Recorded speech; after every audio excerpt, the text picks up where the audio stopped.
ದಿನಗಳ ನಂಜಪ್ಪ ನಿರ್ಧಾರ ತಗೊಂಡ್ಮೇಲೆ ಮುಗ್ದಾಯ್ತಾಯ್ತು. ಯಾವ ಭಾಗದಿಂದ ಬೇಕಾದ್ರೆ ನಾವು ನಡ್ಕೊಂಡು ಬರಕ್ಕೆ ಇರ್ತೀವಿ ಸಮಯ. ಒಂದು ಇನ್ನು ಸ್ಟ್ರೋಕ್ ಆಗಿದೆ, ಅದು ನಾನು ಬಂದಿದ್ದೀನಿ ನಿಮಗೆ ಅಹವಾಲು ಕೊಡೋಕ್ಕೆ. ಯಾಕಂದ್ರೆ ನನ್ನ ಸಮುದಾಯಕ್ಕೆ ಅನ್ಯಾಯ ಆಗ್ತಾ ಇದೆ. ನಾವು ಯಾರಿಗೆ ಹೇಳಬೇಕು? ಒಬ್ಬ ಕಮಿಷನರ್ ಮಾತ್ರ, ಆಯುಕ್ತರು ಮಾತ್ರ ಕೇಳಲ್ಲ ಅಂತ ಅಂದ್ರೆ ಆಯುಕ್ತ ಅವನು ಇರಬೇಕಾ? ಯಾರು ಕೆಲಸ ಮಾಡ್ತಾನೆ? ಹಂಗಾದ್ರೆ ನೀವೇ ಹೇಳಿ, ಯಾರು ಕೆಲಸ ಮಾಡ್ತಾನೆ? ಅಧಿಕಾರಿ ಅವ್ರ ಹೈಯರ್ ಆಫೀಸರ್ ಮಾತು ಕೇಳಿಲ್ಲ ಅಂದ್ರೆ ನಮ್ಮ ಮಾತು ಕೇಳ್ತಾರೆ ಸ್ವಾಮಿ. ಪಾಪ ಬಡಬಗ್ಗಿ ಮಾತು ಕೇಳ್ತಾರ? ಎಲ್ಲ MLA ಮಿನಿಸ್ಟರ್ಗಳು ಮಾತು ಮಾಡ್ಕೊಂಡಿದ್ರೆ ಬಡಬಗ್ಗಿ ಮಾಡೇನು? ಅವನು ಇದನ್ನು ದಯಮಾಡಿ ಅಮಾನತು ಮಾಡಬೇಕು. ಜೊತೆಗೆ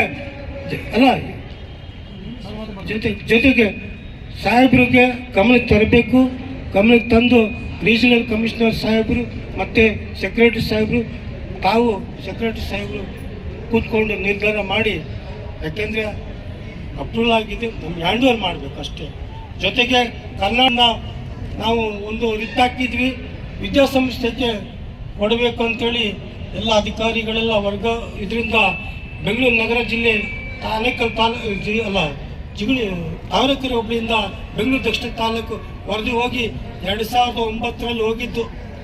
ಎಲ್ಲಿಗೆ? ಕಂದಾಯ ಇಲಾಖೆಗೆ ಕಾರ್ಯದರ್ಶಿ. ಅವ್ರು ನಮಗಿನ್ನೂ ಇದೇ ಮಾಡಲಿಲ್ಲ. ಅದ್ರ ಮೇಲೆ ನಾವೇನು ಮಾಡಿದ್ವಿ? ಹೈಕೋರ್ಟಲ್ಲಿ ರಿಟ್ ಹಾಕಿದ್ವಿ. ವಿದ್ಯಾಸಂಸ್ಥೆಗೆ ನಮ್ಗೆ ಕೊಟ್ಟು ಇಷ್ಟು ವರ್ಷ ಆಗಿದೆ, ಇನ್ನೂ ಕೊಟ್ಟಿಲ್ಲ ಅಂತೇಳಿ ಹೈಕೋರ್ಟಲ್ಲಿ ರಿಟ್ ಹಾಕಿದ್ವಿ.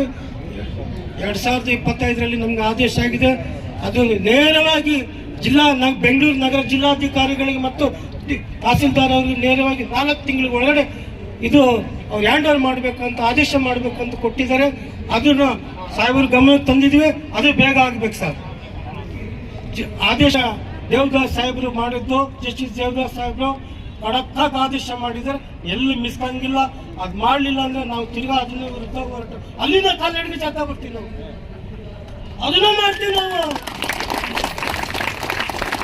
ಹಾಗಾಗಿ ನಾವು ದಯಮಾಡಿ ಈ ಸಮಯ ವ್ಯರ್ಥ ಮಾಡಿಲ್ಲ. ನಾವು ದಯಮಾಡಿ ಸಾಹೇಬರಿಗೆ ನಾವು ಗೌರವಿಸ್ತಾ ನಮ್ಮ ಮನವಿಯನ್ನು ಓದ್ತಾ ಇದ್ದೀವಿ. ನಮ್ಮ ಮನವಿಯನ್ನು